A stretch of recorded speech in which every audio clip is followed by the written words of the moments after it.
Android Auto is an app by Google that lets drivers take over their car's infotainment systems. It hasn't gotten a significant update since 2015. For most cars on the road today, being able to plug in your smartphone and get a familiar interface tops whatever crappy system your car came with. Unfortunately for Google and Apple, automakers have not been sitting around idly.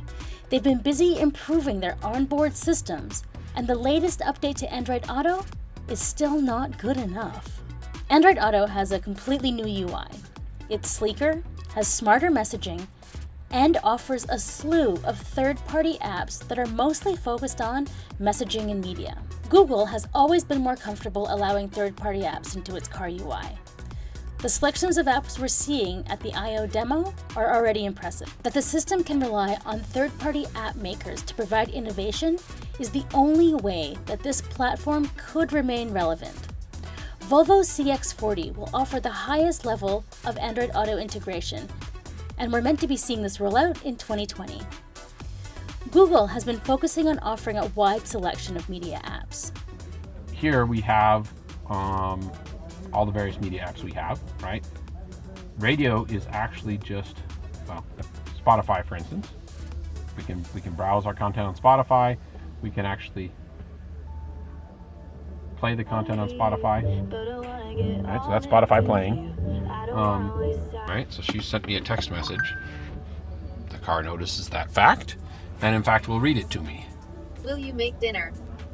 We see a lot of potential for individualized profiles. In a car-sharing scenario, having any car you step into feel like your own is the dream. But when you're looking at putting Android Auto head-to-head with what comes with today's modern car, a lot of the coolest features are only available with the native system. I'm totally a heads-up display junkie, and you can't use that if you're using Android Auto. Android in-car has also integrated with some of the car's onboard systems. Turn on the rear defroster. Okay, turning on the rear defroster. Set the temperature to 24 degrees. Okay, setting the temperature to 24 degrees. But unlike some of the native systems out there, like say MBUX from Mercedes, you have to be precise. Natural language is already starting to roll out in cars, and Google themselves, at their annual developer conference, showed Duplex. This is where a virtual assistant talks to a human. Sure, give me 1 second. Sure, what time are you looking for around? At 12 p.m. We do not have a 12 p.m. available. The closest we have to that is a 1:15. Do you have anything between 10 a.m. and 12 p.m.? Depending on what service she would like. What service is she looking for? Just a woman's haircut for now. Okay, we have a 10 o'clock. 10 a.m. is fine. Okay, what's her first name? The first name is Lisa.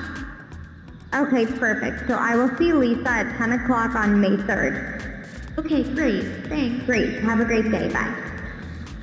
Clearly, Google has the technology to make Android Auto something spectacular.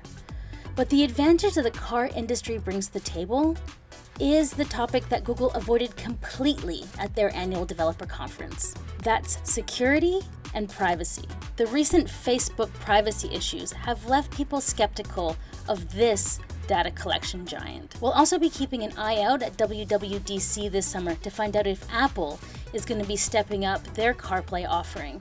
Maybe we'll even see third-party app support. Car makers have stepped up to the challenge and have learned that good enough is not enough. For now, we're extremely disappointed. If Google just adds a few new features every few years, automakers will ensure that that supercomputer on wheels that's learning to drive itself will evolve from a smart speaker to a true companion.